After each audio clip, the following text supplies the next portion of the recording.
Hey everybody, Texas Stroker here, Lance's Performance Shop, LoneStarMopars.com, and I interrupt your regularly scheduled programming for something that I'm really needing feedback on.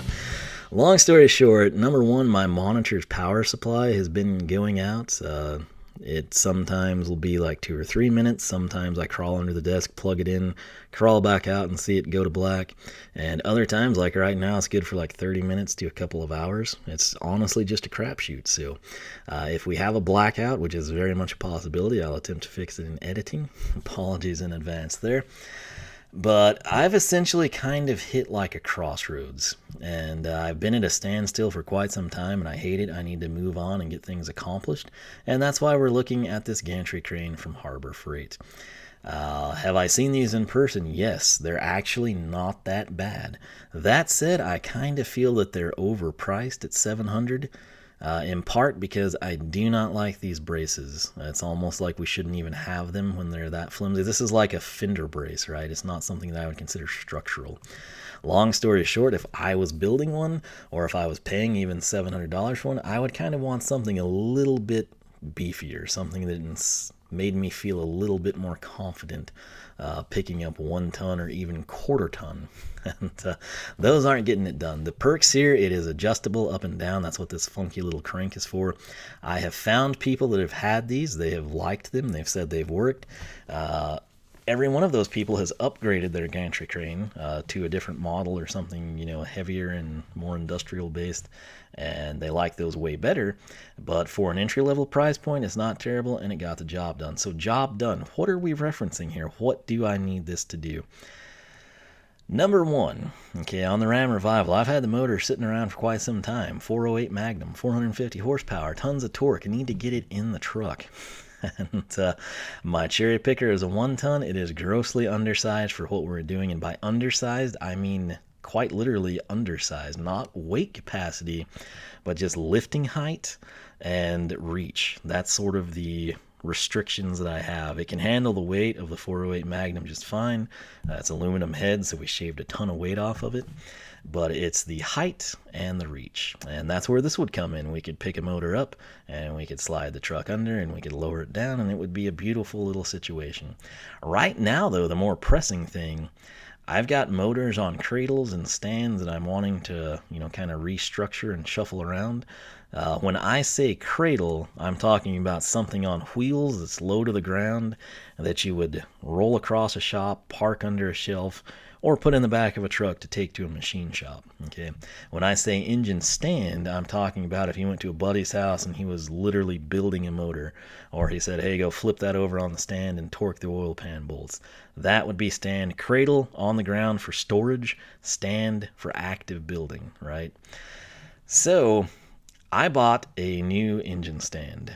My current stand, the one that I had, was a low-end Harbor Freight one. The great thing about that stand is it nests with the cherry picker. And anytime you step up anything past just the bare bones entry-level engine stand, none of them nest with a cherry picker. I don't care if it's the same brand. I don't care if it's the most expensive brand. I don't care if it's a mid-tier level brand.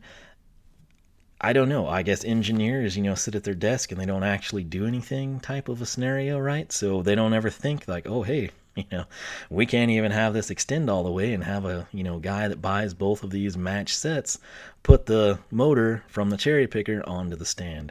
One of life's great mysteries that I can't explain to you.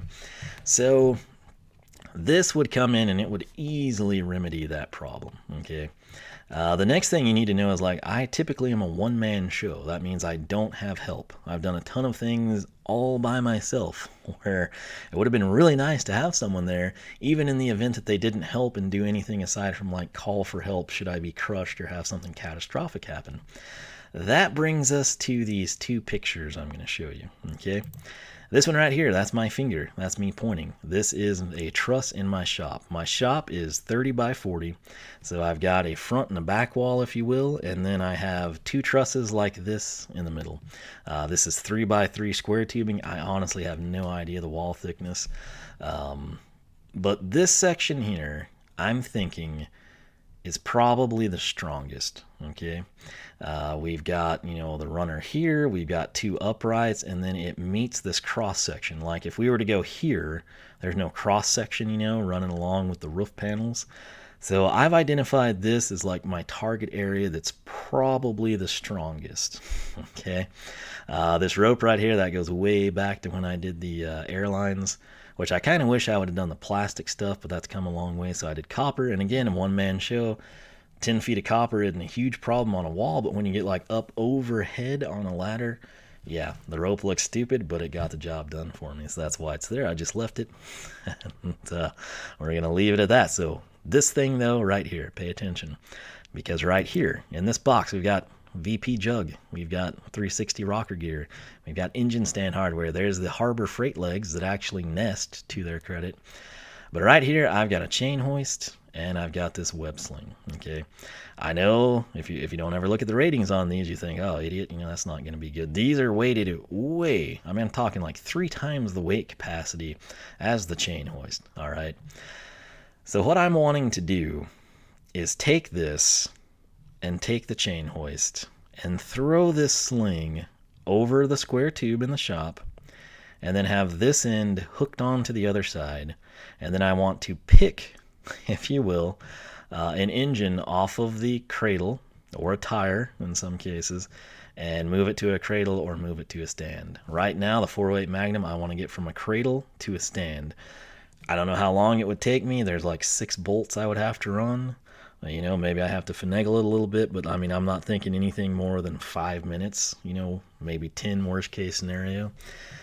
So I've got friends that are engineers. They're mainly mechanical engineers. I know a lot of people, that do hot rodding. I'm friends with a lot of old timers. I can't get an engineer to commit to this. Okay, I realize they're mechanical and not structural, but you would think they'd have like a general idea. I don't know if they're just more like wanting to avoid liability, even though they're my friend or something. I can't explain it. If I was with that background of schooling, I would tell someone like, hey, get this size of an I-beam and you're going to be fine. But I've not been able to get that information from anyone. And when I go online and ask people, and when I ask people in person, I get one of 2 answers. One being, oh, that's going to work great, man. I've done stuff way sketchier than that. And 2, don't ever do that. You're going to collapse the roof. And there's really not any middle ground, and neither side really backs anything up, aside from like some crazy wives' tale type of a story. But it's not definitive. Like, there's not math. There's nothing, that I could go and plug an equation in and say like, oh, well, they're right. We would have collapsed the roof. What does a 408 Magnum weigh? Well, it's a small block Chrysler with aluminum heads. We could just play it safe and say 500 pounds. It's going to be significantly less than that. I think it would work for that. Now, obviously, dropping it in the truck, this is not ideal, and we would want to do something different. My initial idea was actually to run an I-beam from this post, this truss, all the way back to the next one, which is about 13 feet 3 inches, the way it works out. The walls are essentially, you've got 3-inch square tube, you got a run of 13, another 3-inch square tube, which would have this truss, 13-foot run, 3-inch square tube with a second truss, 13-foot run, and you're at the other wall. Okay, I don't know if that makes any sense to you, but hopefully it does. Again, it's 40-foot long, basically. So that is where all of this stuff comes in. Okay, now, again, going with my one-man show thing, this is steel, and I don't know that this part would be very heavy, but the I-beam would be. And the I-beam gets a whole lot heavier when I'm ascending a ladder and trying to place it on something that I would probably need another ladder to keep vertical and not fall over. There's a few videos online where people have assembled these. Almost everyone has a forklift bobcat or like a bucket truck. And even when they have that, every time this thing starts to tip, there's like a moment of inertia, and the people basically pummel up their garage floor and nearly have it flip over. I am very space constrained. I've basically outgrown the shop that I'm in. Okay. And also being a one-man show, I don't want to deal with that. So my thoughts were get the uprights built and then throw the I-beam on. And where my solution to that part of the problem would come is I would get an aluminum I-beam. Aluminum is going to cost quite a bit more than steel, but I could manhandle it. I sadly would probably have, I can't remember. I inquired about this last fall. I almost want to think the guy told me it was a 24-foot run, which if that's the case, I'd even have way more left over, but most likely I would buy 20 to 24 feet, and I'd lop this off, and I'd have like 8, 9, 10 foot here, and then the rest of it, I don't know what I would do with it. I'm sure I'd figure it out over time, but this would solve that problem. Moving on, you're thinking, well, hey, if you don't like that price and you're worried about it, check some other places. Well, this design right here you'll find all over the place. $549 to $700-ish, Summit, Northern Tool, Eastwood, wherever. A couple other places have designs similar to the Harbor Freight one and cost about the same or more. My issue getting this is I don't have a truck. I mean, I do, but I don't have a motor in it, so I can't go get the stuff. The cars have fuel cells. The Challenger, there's no way in the world I can haul this stuff. I think they do actually pack this fairly well, but the problem is if I pay to ship it, then this price goes way up. I'm talking like, I think minimum, and I could even do this through work possibly and get it on like a minimum, but this would be a freight minimum, and even that would be around $130. And then going through whatever Harbor Freight uses, it's probably in 100 150 range, I would imagine. So this then becomes more like 850 to 900 possibly, right? Same thing with these other ones. They're going to all get jacked up because of freight charges. So you're thinking, well, hey, you mentioned aluminum. What do those run? Well, a lot of money. And I hate this design. I'm sure there's good reason for this. I'm sure these are used all the time.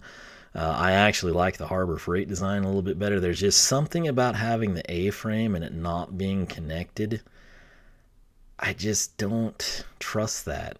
Like over here, I'm knocking their braces, but over here, and again, I realize this is what Vestal does. They make cranes, right? But I just don't trust that. I'm going to be the one that would be having something collapse. In this case, the motor would probably get messed up. The I-beam, being that it's aluminum, might hit me on the neck or the shoulder and probably wouldn't feel too good, but at least it wouldn't be like terrible. But I just don't trust that. Okay. I was like, well, hey, check some other options out, right? Well, Spanco, all American made, super cool. I like this design a little bit better. It's got at least some bracing here on the A-frame. You can see these people basically living the dream, doing what I want to be doing. And the problem is when you find places that sell these, they're typically not in stock. They have long lead times and they cost a lot of money. Okay, so let's go back to this. If I bought the aluminum I-beam, I could get by with this, but I could also build my own. And instead of having this fender brace type of a deal, I could put like 2-inch square tube here, right? I've got the MIG welder. I would probably have to get a chop saw for the house or a bandsaw, or I would cut it at work. I don't know how it would pan out exactly. But the good news with the metal, I could have that stuff delivered to the house, right? And I don't get charged for that either, which is also a perk. Cutting it down, I would literally probably have to buy a chop saw and like cut it on the floor. But hey, that's what most people with chop saws do, is cut it on the floor, right? Issue being, if I were to get this sent to work and then cut it after hours, how do I get it home? That's that same type of deal. I guess I could like roll it through the windows. I don't know. But this is where we kind of enter phase 2 of this discussion, okay? Right here. Vulcan 205, okay? If I was going to build this out of aluminum, the gantry crane, I would probably do quarter or 3/16 material. So we're talking like 250, and realistically, I think the thickest I would ever weld, regardless of the material, at least at the house, would be, a 1/4 inch thick or a 250 wall. Again, I don't buy much aluminum, so I don't really know, structurally what size and thickness they offer, but I would assume it'd be the same as steel. And if that's the case, I would probably be running 3/16 or 1/4 inch. This machine could handle that, okay? I have a MIG welder at home. I do not have a spool gun. The spool guns, at least the good ones, are going to be a couple $100. And then it's kind of hit and miss with aluminum. I actually might get by, given that I'm wanting to work with heavier, material here, like walls. But at the same time, then I don't think it would work really good for the thin stuff. And that's where this would come in, right? And I know what you're thinking. You're like, well, man, that costs more than the gantry crane. Just buy the stupid gantry crane. Well, here's the deal, okay? If I had the TIG welder, I could build my own. I realize we'd also have the expense of the material, but I would build it to my spec. If instead of having it 8 feet wide, I decide that I want it to be 9 feet 7 inches, that's what we can do. We can cut the material, we can weld it. If I don't like the fender support rods and I want to run 3-inch square tube, I can do that. If I want the braces to be 4x2, 250 wall, I can rig that up. Past that, around the house, there really wouldn't be much that I'd deem structural. Like I might build a table or shelves or something out of aluminum. Typically, when I do any of that stuff with steel, I just run 1/8 inch or 125. So this machine would be more than capable for that. And the biggest advantage long term here is this would allow me to come in and weld exhaust, tubing, piping, all that type of stuff. There's a lot of little things like O2 sensor bungs, and I used to just like MIG them. But now that I'm like upgrading to stainless steel exhaust over time, like that's something we would TIG welds, right? So I have to go haul it off to somebody, drop it off, let them, do their thing, pay them to TIG weld it, pick it back up. And if I was able to just take care of that and be self-sufficient, that's a win. The more jobs that I do, this thing begins to pay for itself, even if it's just, instead of paying 25 or 50 bucks to get an O2 sensor bung welded in, or to chop off the collector and move it back 3 inches type of a thing. If you're having to pay someone to do that, you start factoring in your savings here on the machine when you do it yourself. I have no experience with Harbor Freight welders. I know there's a guy that does body work, and he used to flux core, and he swore by it. Granted, he had to clean it up, but he said it was a fantastic welder. He could stitch the 16 gauge stuff together, and he said it was great, and he saved tons of money. And he was somebody that had millers and stuff, and that's what he was doing. He had millers at work, mind you, not at his place. And he said, well, this is just as good, and I saved a ton of money. So Vulcan, I have, again, no experience with it. I think this would be my choice of the Harbor Freight line. If you've used this, if you have firsthand experience, I would appreciate it. Your insights on the machine. If your buddy has one, I would take that as well. Great stories, horror stories, whatever they may be. I don't want to spend $1,000 on junk, and I also don't want to spend like $5,000 on something that I could have gotten for $9.99 that would have done the job for me. This, just like the gantry crane, I would not use all of it. I'm not buying this to make a living. I'm kind of buying this on the hobbyist side, okay? That's why, like with this gantry crane, if this was something that I was going to be rigging up and I depended on it daily, like at work, this wouldn't be here, all right? This wouldn't be an option. For what I'm doing and where it's going to be used occasionally, this is a great option, okay? Minus the weight and the inability for one man to really kind of articulate it, deconstruct it, reconstruct it efficiently. So this is on the table. Moving over here, Everlast is kind of a contender. The problem I have, I like to go American on expensive stuff, but you've got a deal where like a lot of the internals are all overseas, and then they're just assembled in America, and I don't really feel like paying a ton of money for that, right? Something like this from Everlast, which again I have zero experience with, you're looking at like $500 more than Harbor Freight basically. And again, I would want AC because I would be interested in welding aluminum. Of course, doing stainless is a perk, but that's going to be built in. AC would be the target because I want to be able to weld aluminum and take advantage of that. Eastwood, I kind of consider them a Harbor Freight with like more automotive specialty stuff, right? They've got a machine, I guess this one right here, that would be a contender. Again, first-hand feedback would be appreciated. The place that Harbor Freight would excel is it's local, okay?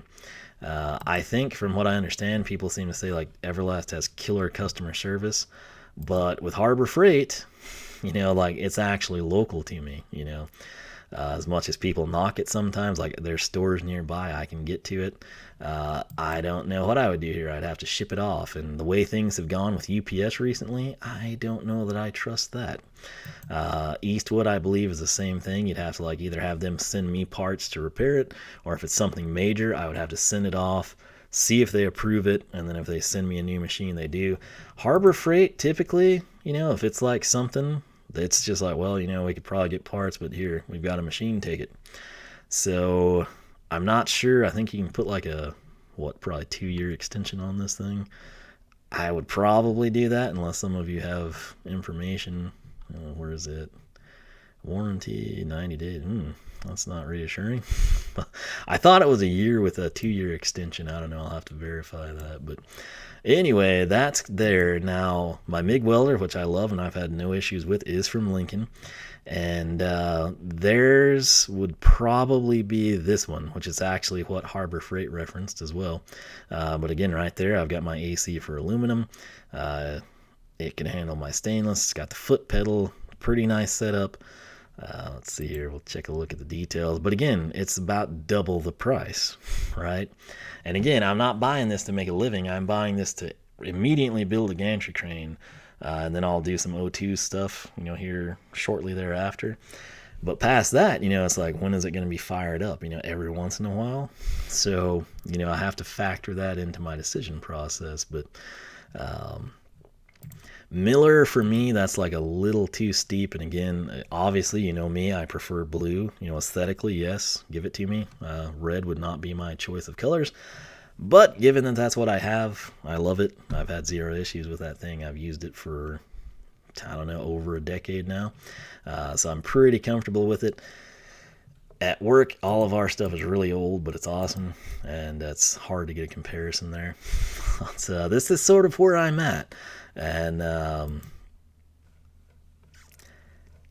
I could probably talk someone into, you know, going with me to pick this thing up and assemble it, and then I could throw an aluminum I-beam on it. But like I said, with my goal of being able to deconstruct this and store it, and then reconstruct it without having to like call over the, you know, militia, you know, and assemble everything, aluminum is seeming like a really good option to me. I don't know. Like I said, I've been at a standstill with this stuff, and I've like been waiting and waiting for, you know, like feedback from these people I've sent inquiries to. I don't get it. And then again, I don't know that I mentioned it, but I do have the trolley already. And I was going to buy this back, it would have been last year, and it wasn't in stock. And same thing with the 2-ton cherry picker. I went in there to get that. They had the big sale on it, right? And it showed online it was in stock, kind of like it does here. And I got there and they didn't have it. And that really sucked. It happened twice, which doesn't make me happy. But like I said, I have the chain hoist, I have the trolley. And then the more I got to thinking about it, I was like, you know, it's going to be a pain in the butt to kind of assemble, you know, by myself. Again, you can kind of see like you're to do it like this, but then you have to flip it. And it's just a moment of inertia that creates a violent reaction. And with my limited space in the shop, I'm not going to just, you know, chip the concrete floor and be good. It's going to hit something, whether it's a wall, a toolbox, exercise equipment, a sea of engines, the duster, or the truck. It would hit something. And I can't assemble it outside because then I couldn't get it inside without tilting it, which would just be catastrophic. It's just a mess right now. The weakness on this one and some of the entry-level aluminum offerings is how narrow they are. And again, you know, you got to think like, what all would I use this for? And it would be, number one, moving the engines around. Number two, putting an engine in the truck. Number three, in the future, pulling the cab, which would be so much easier in the long run if you had something like this. Pulling the bed off to do a, you know, fuel system upgrade. Anything heavy. If you bring like a big drill press, a toolbox, any of that stuff, a gantry crane would be a lifesaver in those situations. It's a game changer. If I go off, you know, and I get like a 55-gallon drum of fuel, which I think they let you pick those up. If that's the case, you know, I could like pick that up, load and unload it with a gantry crane, just back the truck in, pick it up, pull the truck out, lower it down, wheel it away type of a deal. And the other thing, and why I honestly am considering going this route, I would use this for the old cars, and not in the sense of the cherry picker. I would basically be saying bye-bye to the cherry picker And I would use the gantry crane. We would basically weld a square tube piece fixture, for the brackets, for the bumper bolts. And I would use the gantry crane to lift the front of the vehicle up. And we would essentially pull the K-member out from the bottom with the engine attached. And then I would put the new motor on, roll it back in place, lower the gantry crane with the front end down. And that's how I would do motor swaps. I think I would even do that on the late model Mopars. And I think it would be way, way easier. And then again, that whatever this costs or whatever I put in to actually build it, the more I use that thing, the more the cost is justified and it works itself out. But like I said, this is not terrible, but I feel like it's a little steep for what it is. And it's also the issue of I don't have the space to build this and then flip it over. I don't have a forklift. I don't have a lift. I don't have a bobcat. I don't have a bucket truck. This would be like a stupid, crazy situation to get myself into. The aluminum I-beam is an option. But again, if I'm going to that extent and I'm truly going to have it be something I can dismantle and be proud of, I'm almost thinking it would be better to build my own. But if you have any thoughts on this, if you have been in these predicaments, if you've got a shop with 3x3 square tube and you've got a chain hoist over this and you've picked up milling machines that weigh 4,000 pounds, let me know. Again, I think this would work fine, what I'm talking about, to just move the motors. But in terms of getting in the truck, that wouldn't be the final call. It would be, we'd need to do something like this. And it's just, I'm at a point I really need to get stuff done. I've kind of given up on people that I've inquired to, like providing feedback. So I'm resorting to the internet. And if we build it, we're going to build a good one. And we're going to build something that'll, it's probably going to be overkill for the weight we would put on it. But again, being aluminum, it would cost more. But we could manhandle it. Like if I wanted to take these uprights and store them overhead, I could do that. If I want to put them in a corner, I can do that. The I-beam would be nothing. It would just be a really sweet setup. And again, the problem though is to do that, I would have to be picking up something like this, which isn't really a problem. It's kind of cool. And it opens up the door for a lot of other, endeavors in the future. So, if we go pre-built, I'm thinking we would go with the Harbor Freight one, and I would probably have to get an aluminum I-beam just to be able to function the way I want to. The aluminum cranes are just, I don't know, the prices are pretty steep. And like I said, if I could get this, that leaves me $1,600 to spend, or $1,500 to spend on aluminum. And I think I would build something that I would like better. Maybe it wouldn't be as good as either one of these, but I would at least think it was. And again, all I'm going to be doing is moving motors with it, maybe drums of fuel. I'm not moving lathes. I'm not moving heavy machinery. If I was going to do that, we'd be doing something different. But please let me know your thoughts, because I would really like to get this resolved. On that note, let me check my time here. 28 minutes, cool. Hopefully some of you are still here.